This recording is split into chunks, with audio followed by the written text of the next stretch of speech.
بسم اللہ الرحمن الرحیم نحمدہ ونصلی ونسلم علی رسولہ الکریم اما بعد ثم سبب قد يقام مقام العلت عند تعذر الاطلاع على حقیقت العلت۔ اچھا بھائی، یہاں سے سبق نمبر ہم 112 پڑھ رہے ہیں، اور اس میں ہم پڑھنے جا رہے ہیں کہ سبب کے حوالے سے ایک اصول، یعنی یوں سمجھیں مجموعی اعتبار سے اصول نمبر 3 ہے۔ وہ یہ ہے کہ ثم سبب قد یقام، کبھی سبب کو آپ علت کے قائم مقام کر لیتے ہیں جب علت کی حقیقت کے اوپر، اس کی ماہیت پر اطلاع پانا دشوار ہو جائے۔ اب آپ علت تک نہیں پہنچ سکتے جلدی، علت ذرا مخفی چیز ہے، تو پھر آپ ظاہری اعتبار سے جو سبب ہوتا ہے اسی کو علت کے قائم مقام کر دیتے ہیں۔ تیسیراً کیوں کرتے ہیں؟ تیسیراً للامر علی المکلف، اس لیے کرتے ہیں کہ تاکہ مکلف پر حکم شرعی کا معلوم کرنا آسان ہو جائے، مکلف پر حکم شرعی کا معلوم کرنا آسان ہو جائے۔ اب یہاں پر مصنف رحمۃ اللہ علیہ نے اس حوالے سے 3 مثالیں لائی ہیں، ٹھیک ہے۔ وَيَسْقُطُ بِهِ بِالتَّعَذُّرِ، وَيَسْقُطُ، اس دشواری کی وجہ سے ساقط ہو جاتا ہے اعتبار العلہ، علت کا اعتبار کرنا مقام العلہ، علت کی جگہ میں۔ وَيُدَارُ الْحُكْمُ عَلَى السَّبَبِ، اور سارا دار و مدار حکم کا بن جاتا ہے وجوداً عدماً، کس کے اوپر؟ علی السبب الظاہری، ظاہری سبب کے اوپر۔ مثالہ فی الشرعیات، یہاں سے مصنف رحمۃ اللہ علیہ نے 3 مثالیں دی ہیں، اقامت السبب مقام العلہ، سبب کو علت کے قائم مقام کرنے کی 3 مثالیں دی ہیں۔ نمبر 1 النوم، یہاں سے النوم سے پہلی مثال دی ہے، النوم الکامل۔ دیکھیں بھائی، نیند کرنے سے انسان کا وضو ٹوٹ جاتا ہے۔ اب دیکھیں، نیند کرنے سے کیوں وضو ٹوٹتا ہے؟ وجہ یہ ہے کہ اصل یہاں پر جو علت ہے وہ تو خروج ریح ہے، ہوا کا نکل جانا، یہ علت ہے۔ لیکن چونکہ خروج ریح، اس پر اطلاع ذرا دشوار ہوتی ہے، چھپا ہوا فعل ہے، تو اس پر ہم ظاہری سبب کو لیتے ہیں نوم کامل۔ کامل درجے میں انسان سو جائے، اس درجے میں سو جائے کہ وہ بالکل اپنے اعضاء کے اوپر وہ کنٹرول اس کو نہ رہے، ٹھیک ہے۔ تو اب وہ کیسے ہوگا؟ چت لیٹ جائے دائیں پہلو پر، بائیں پہلو پر، ایسے مکمل سہارا زمین پر دے دے یا ٹیک پر دے دے، یا بیٹھا ہے تو ایسی ٹیک لگائی ہے کہ اگر ٹیک کو ہٹا دیا جائے تو یہ گر سکتا ہو، گر جائے۔ تو ایسی صورت میں گویا یہ اب سارا سہارا زمین پر چیزوں کے اوپر ہے۔ تو جب اس طرح ہے تو استرخاء مفاصل، سپرنگز کا جو ہے وہ ڈھیلا ہونا یہ پایا جا رہا ہے۔ تو اب جب پایا جا رہا ہے تو ظاہر بات ہے، ہو سکتا ہے کہ اس سے ہوا خارج ہوئی ہو، تو ہوا خارج ہونا علت ہے یہاں پر نقض وضو کے لیے۔ انتقاض وضو یہ حکم ہے، انتقاض وضو کا ٹوٹ جانا۔ تو اب علت چونکہ مخفی ہے تو ہم اس پر ظاہری نوم کامل کو لگاتے ہیں۔ آدمی مکمل اس طرح سو گیا تو بس سمجھیں ٹوٹ ہی گیا وضو اس کا، ہو سکتا ہے کہ اس کی ہوا نکلی ہو۔ اب کون سے سونے ہیں نوم کامل؟ رکوع سجدے میں تو نہیں ہوگا، اس میں تو انسان پوری طرح نہیں سو سکتا، یعنی اپنے اعضاء کے اوپر اس کو کنٹرول حاصل ہوتا ہے، کنٹرول رکوع میں، سجدے میں، نماز کی کسی کیفیت میں، یا بیٹھا بیٹھا سو گیا، یا ہلکی سی ٹیک ہے لیکن ٹیک اتنی زیادہ نہیں ہے کہ وہ ٹیک ہٹایا جائے گر جائے، بلکہ کنٹرول میں ہے، تو پھر ایسی صورت میں ہم کہیں گے نوم کامل نہیں ہے، نوم ناقص ہے، تو اس سے وضو تو نہیں ٹوٹے گا، ٹھیک ہے۔ تو نوم کامل کو ہم نے ظاہری طور پر جو سبب تھا اس کو علت کے قائم مقام کر دیا، لہٰذا نوم کامل پائی جائے گی، جس طرح میں نے تشریح کی ہے۔ استرخاء مفاصل پھر اس میں شبہ ہوگا، اور استرخاء مفاصل کے شبہ کی وجہ سے، اشتباہ کی وجہ سے ہم کہہ سکتے ہیں خروج ریح کا اشتباہ ہوگا جو علت ہے۔ تو یہاں ظاہری جو نوم کامل کا سبب، جو ظاہری سبب تھا، سبب ظاہر نوم کامل، اس کو ہم نے قائم مقام کر دیا ہے خروج ریح کے، جو کہ علت ہے۔ ہوگی بات؟ چلیں جی۔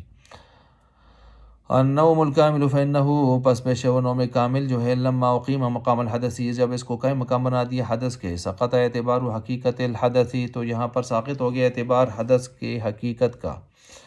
اور حدث حقیقت کیا ہے؟ وہ علت کیا ہے؟ وہ خروج الریح، مثلا وہ تو ہوا کا نکلنا ہے۔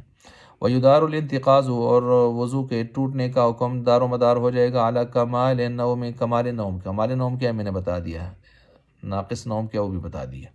یہ ایک مثال ہوئی بھائی 3 مثالوں میں سے۔ دوسری مثال آ گئی ہے اس اصول کے اوپر، وَكَذَلِكَ الْخَلْوَةُ الصَّحِيحَةُ، خلوت صحیحہ۔ یہ مسئلہ تو مشہور ہے کہ ایک آدمی شادی جب نکاح کر لیتا ہے تو نکاح کے وقت میں اس کا مہر آدھا لازم ہو جاتا ہے، نفس وجوب تو آ جاتا ہے، آدھا لازم ہو جاتا ہے۔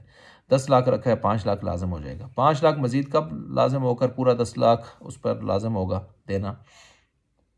جب 4 صورتوں میں سے کوئی ایک صورت ہو، یا دلہا مر جائے، یا دلہن مر جائے خدا نخواستہ، یا ان کی رخصتی ہو کر ملاپ ہو جائے، یا تیسرا خلوت صحیحہ ہو جائے۔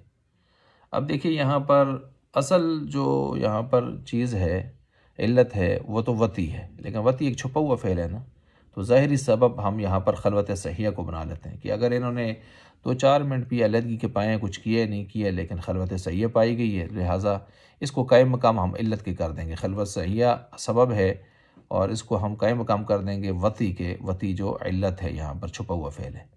حکم یہاں پر لگ جائے گا اتمام مہر و وجوب عدت، مہر، نفقہ، شفقہ، یہ چیزیں اس کے اوپر آ گئی ہیں، اور ساتھ ساتھ نفقہ سکنا، اور ساتھ ساتھ عدت بھی اگر خدا نخواستہ جدائی ہوگی تو عدت بھی کیا ہو جائے گی؟ لازم۔ تو یہ ہے ظاہری سبب کو علت کے قائم مقام کر دینا کہ علت چھپی ہوئی چیز ہے۔ وَكَذَلِكَ الْخَلْوَةُ الصَّحِيحَةُ لَمَّا أُقِيمَتْ مَقَامَ الْوَطْءِ سَقَطَ فِي الْأَحْكَامِ اعتبار حقیقت الوطی، چھپی ہوئی چیز ہے۔ فَيُدَارُ الْحُكْمُ عَلَى صِحَّةِ الْخَلْوَةِ، وہ خلوت صحیح کے اوپر رہے گا، فی حق کمال المہر، مہر کا تام ہونے میں، اور اسی طرح جو ہے ولزوم العدت، اور عدت کے لازم ہونے میں۔ یہاں یہ بات یاد رکھیں کہ مانع یہاں پر مانع نہ ہو، موانع ثلاثہ نہ ہو، خلوت صحیحہ تب ہوگی، خلوت ورنہ خلوت فاسدہ ہو جائے گی۔ مثلا مانع حسی، نمبر 1، مرض ایسی کوئی نہ ہو کہ وہ اس سے مل نہ سکتا ہو، یا اگر ایسی مرض ہوئی کہ وہ مل نہیں نہ سکتا ہو تو پھر تو سیدھی سی بات ہے مانع حسی پایا جا رہا ہے، ایسی مرض ہے کہ وہ مل ہی نہیں سکتا اس سے۔ مانع طبعی بھی نہ ہو، یعنی وہ حیض میں بھی نہ ہو، مانع شرعی بھی نہ ہو، مثلا وہ روزے میں ہو تو روزے میں نہیں مل سکتا۔ تو ان موانع ثلاثہ کے نہ ہونے کے وقت خلوت صحیح ہوگی۔ اگر یہ موانع ثلاثہ میں سے کوئی ہے تو پھر ایسی صورت میں خلوت فاسدہ ہوگی۔ وَكَذَلِكَ سے تیسری مثال دے رہے ہیں، وَكَذَلِكَ السَّفَرُ لَمَّا أُقِيمَ مَقَامُ الْمَشَقَّةِ۔ اب دیکھیں یہ جو مشقت یہاں پر آ رہی ہے، یہ سفر میں قصر، رخصت کی اجازت دی گئی، حکم دیا گیا ہے۔ اب یہ رخصت کس کے لیے ہے؟ رخصت اس وجہ سے کہ نا کہ سفر میں مشقت ہوتی ہے، مشقت ہوتی ہے۔ اب دیکھیں مشقت سفر میں ہے نہیں ہے، یہ ایک مخفی معاملہ ہے۔ آج کل ہمارے سفر وہ پرانے سفروں کی طرح تو نہیں ہیں، مشقتیں کم ہو گئی ہیں، تو لہٰذا اب اگر مشقت کو دیکھیں، مشقت تو یہ ایک مخفی عمل ہے، لہٰذا ظاہری طور پر ہم صرف سبب کو دیکھ لیں گے۔ مثال کے طور پر یہاں پر جو حقیقی علت ہے وہ مشقت ہے سفر میں، اور ظاہری سفر جو ہے وہ ایک سبب ہے، تو ہم ظاہری سفر کو جو 48 میل یا 177 کلومیٹر کا ہوگا اسی کو ہم یہاں پر بنیاد بنا لیتے ہیں، ظاہری سبب کو جو سفر ہے، اور قائم مقام علت کے کر لیتے ہیں۔ علت کیا ہے؟ مشقت ہے سفر۔ اب مشقت بظاہر ہو نہ ہو، لیکن ظاہری سفر کو ہم سبب کو قائم مقام علت کے کر لیتے ہیں۔ چنانچہ اب کوئی بادشاہ یا ایسے بڑے لوگ مالی اعتبار سے استطاعت والے، وہ اگر اپنا بہترین انجوائمنٹ والا سفر بھی کرتے ہیں، سفر تو پائے گا ظاہری سبب، اسی کو قائم مقام مشقت کے علت کے کر لیں گے، اور ان کے لیے بھی اجازت دیں گے قصر کی، رخصت کی۔ یہ نہیں ہے کہ ان کی مشقت بالکل نہیں ہے تو لہٰذا ان کو نہیں ہونا چاہیے، ایسے نہیں ہے۔ ٹھیک ہو گیا؟ وَكَذَلِكَ السَّفَرُ لَمَّا أُقِيمَ مَقَامَ الْمَشَقَّةِ فِي حَقِّ الرُّخْصَةِ سَقَطَ اعتبار حقیقت المشقہ وَيُدَارُ الْحُكْمُ عَلَى نَفْسِ السَّفَرِ، نفس سفر جو سبب ہے اس کے اوپر حکم، اس کو قائم مقام علت کے کریں گے۔ حتیٰ ان سلطانہ، یہاں تک کہ بادشاہ، لو طاف فی اطراف مملکتہ یقصد فی بہ مقدار سفری، اگر بادشاہ بھی، برگر فیملی کے لوگ، امیر لوگ بھی اگر وہ بڑے انجوائمنٹ والے سفر بھی کرتے ہیں، نہیں کوئی یہاں پر مشقت بظاہر، تو پھر بھی ہم یہاں پر نفس سفر کو جو سبب ہے اس کو قائم مقام علت کے کر کے مشقت کو ہم گویا مانوی طور پر مان لیں گے۔ کان لو الرخصۃ فی الافطار والقصر، یہ رخصت افطار میں اور قصر میں ان کے لیے بھی آئے گی۔ ٹھیک ہو گیا؟ یہاں تک کہ اصول نمبر 3 یہاں پر بیان ہوا، اصول نمبر 3 یہاں تک بیان ہوا اور اس کی 3 مثالیں بیان ہو گئی۔ آگے اصول نمبر 4 آ رہا ہے۔